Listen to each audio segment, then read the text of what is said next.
Voilà, c'est mon premier jour à Tioman Island, super sympa, il a plu ce matin mais là il fait beau. Enfin non, il fait pas beau mais il peut plus. Donc je cherche un coiffeur et je sens que ça va être la mission du jour.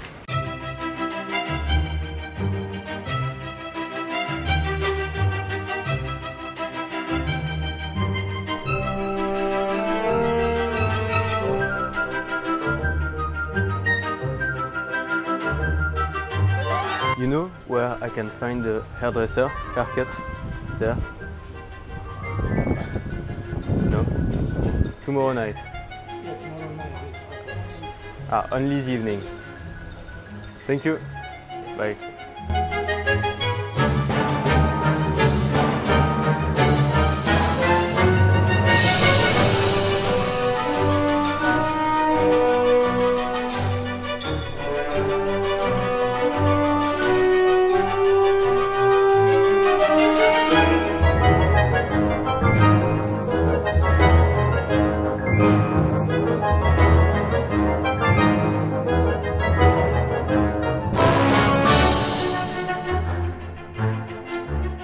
En fait, l'île dans laquelle je suis, c'est très sauvage et il y a très peu de villages, et donc du coup il y a un seul coiffeur pour toute l'île qui se balade en voiture et qui vient ici que le jeudi soir après 21h. Du coup je vais attendre d'être à Kuala Lumpur pour aller chez le coiffeur, c'est pas grave. J'ai remarqué un truc, c'est que la plage est propre, et dans tous les endroits même sauvages que j'ai vus en Malaisie, à chaque fois il y avait des déchets sur la plage. Et en fait je viens de comprendre pourquoi, c'est parce que c'est l'endroit où viennent pondre les tortues. Donc normalement c'est entre mars et octobre, donc c'est pas la saison, mais les tortues viennent pondre ici sur ces plages. Et donc ces plages sont protégées et on peut pas jeter les déchets dedans, donc c'est un endroit assez écologique. La mer est très propre, la mer est parfaitement transparente. C'est une île qui a rien à voir avec Pangkor parce qu'en fait il y a quelques petits spots autour, quelques petits villages comme ça. Et en plein milieu c'est la montagne et c'est vraiment la jungle quoi.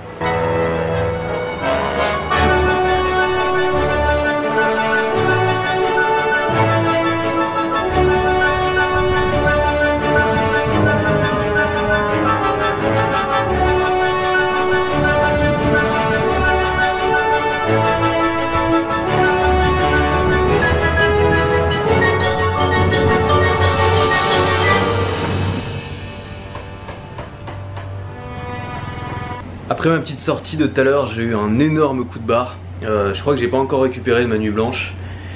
Et donc je me suis affalé en fait dans mon lit. Et alors j'ai pas dormi parce que j'arrive pas à dormir en journée. Mais j'ai rien fait pendant 3 heures quoi. Là il fait nuit et je voulais vraiment terminer ce vlog. Je voulais tourner cette vidéo pour rattraper mon retard. Et je savais pas de quoi parler et puis je me suis dit tiens je vais parler de apprendre l'anglais. Je suis en plein dans la problématique de communiquer en anglais avec les gens que je rencontre. Et c'est pas toujours facile. Donc pour ça je vais aller sur la plage, il fait nuit mais c'est pas grave. Je pense que mon G7X qui est très bon en basse luminosité avec l'écran qui se flippe et qui envoie la lumière sur mon visage devrait suffire. Je suis pas sûr mais ça devrait suffire.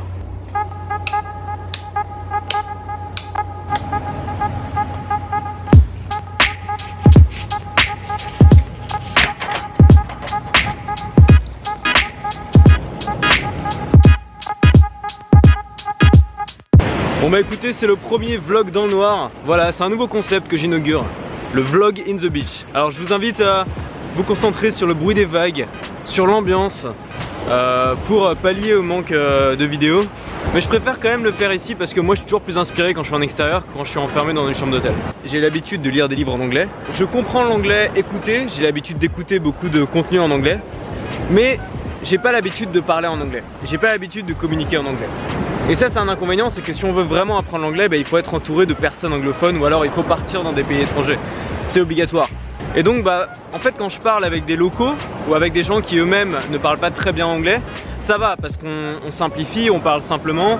Mais hier par exemple j'ai parlé avec un américain du Texas et là c'était vraiment compliqué parce que bon voilà, le mec était détendu à la cool, il balançait des vannes. Moi je comprenais pas les vannes quoi, je comprenais pas les vannes parce que oh putain, tu sais, je deviens fou là, je vois des trucs qui courent sur la plage, n'importe quoi. Tu sais, ça fait souvent ça quand on est dans l'obscurité trop longtemps. On voit des formes, c'est super flippant. Restons audacieux. Vous pourrez pas dire que je vous fais pas vivre l'exotisme, hein. Franchement, vous emmenez sur une plage en pleine nuit. J'ai aucun problème à me faire comprendre et à trouver des informations en anglais, mais par contre j'ai plus de difficultés à faire de la petite conversation, à faire des vannes, à discuter de manière cool comme je le ferais si je rencontrais des Français. Mais il y a des moyens quand même de s'améliorer en anglais. Le premier moyen, j'appelle la méthode de l'immersion totale. Ça consiste à faire en sorte que son environnement, encore une fois l'impact de l'environnement est extrêmement important, faire en sorte que son environnement soit totalement anglophone. Alors évidemment, si vous vivez en France, ça va être compliqué parce que vous avez vos proches et tous les gens que vous connaissez qui parlent français. Le plus gros de notre temps libre, on le passe à consulter du contenu. Si au lieu de consulter ce contenu en français, on le consultait en anglais, déjà ça aurait un impact énorme sur notre aisance en anglais. Ça veut dire regarder des films en anglais sous-titrés anglais. Ça veut dire lire des livres en anglais. Ça veut dire configurer son iPhone et son ordinateur pour que ce soit par défaut en anglais. Il faut que en fait tout ce qui soit autour de nous soit par défaut en anglais. Et la bonne nouvelle, c'est que du contenu anglophone, il y en a beaucoup plus et de bien meilleure qualité que du contenu francophone dans plein de thématiques. Par exemple, si vous êtes fan des nouvelles technologies, vous avez plein de sites en anglais excellents qui parlent de ça, qui le font sûrement mieux qu'en France. En tout cas, vous avez plus de choix. Ce qui est important, c'est que ce ne soit pas une contrainte. Pourquoi on n'arrive pas à apprendre l'anglais à l'école? Parce qu'on voit ça comme une contrainte. Mais si vous lisez des choses ou si vous regardez des choses sur une thématique qui vous passionne et que c'est en anglais, en fait, vous allez associer l'anglais à quelque chose de positif, à quelque chose qui vous intéresse, plutôt que l'associer à des cours qui nous font tout chier, quoi. Moi je pense vraiment que dans les cours d'anglais, on devrait chacun travailler sur des choses qui nous intéressent nous, et pas travailler sur où est Brian ou sur des faits historiques de l'Angleterre dont on n'a absolument rien à cirer, quoi.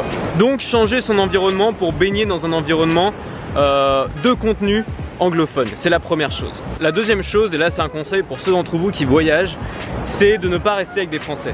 Moi j'ai fait un stage à Londres il y a 2 ans ou 3 ans pendant 2 mois et j'ai pas du tout amélioré mon anglais parce que déjà j'étais dans un stage photocopieuse un peu pourri où j'avais quasiment aucun contact avec mes collègues sauf avec l'autre stagiaire qui était français aussi, et à la maison j'étais en coloc avec 2 autres français, donc on faisait que parler français finalement. C'est vrai, quand on est en voyage ou quand on part longtemps à l'étranger, c'est rassurant de se mettre avec des Français, mais c'est dommage parce que déjà on découvre moins les cultures et surtout on parle pas anglais. Donc c'est important de se forcer à être avec les locaux, à être avec des gens qui parlent anglais, qui sont obligés de communiquer en anglais parce que ça va être la meilleure source de motivation pour vous pour parler en anglais. De manière générale, la meilleure façon finalement d'apprendre l'anglais rapidement, c'est d'avoir une vraie source de motivation, une récompense concrète. Par exemple, j'ai un ami qui est parti récemment à Barcelone, c'est Raphaël, et il parlait pas un seul mot d'espagnol avant d'arriver. Et en fait, il est tellement motivé par cette ville, il est tellement motivé par le fait de vouloir vivre dans cette ville que il a appris l'espagnol super rapidement et aujourd'hui il se débrouille déjà pas mal, quoi. Donc trouver une source de motivation, soit vivre dans un pays, soit avoir des amis de ce pays, soit vous trouver une copine ou un copain qui parle anglais. C'est le meilleur moyen finalement de vous motiver vraiment à tout faire pour apprendre l'anglais rapidement.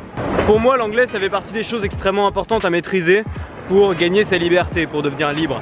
Parce que si vous connaissez que le français, finalement vous êtes limité aux pays francophones, et même si vous pouvez voyager, vous pourrez jamais donner le meilleur de vous-même en voyage. Vous pourrez jamais prouver vos compétences ou trouver un job dans un autre pays si vous parlez que 3 mots d'anglais.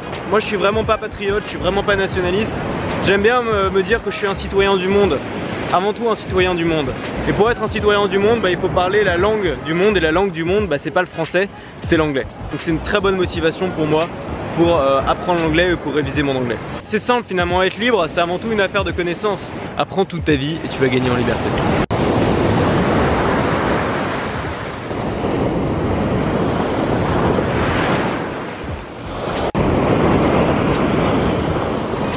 Donc moi j'ai encore beaucoup de progrès à faire en anglais. Je suis pas le mieux placé pour vous donner des conseils là-dessus, honnêtement. Enfin, mon but c'est de pouvoir parler en anglais quasiment comme je parle en français, d'avoir tout le vocabulaire qu'il faut pour parler de manière fluide et pouvoir exprimer mes idées clairement sans avoir besoin systématiquement d'avoir un texte sous les yeux. Je pense que c'était une très mauvaise idée, cette vidéo sur la plage.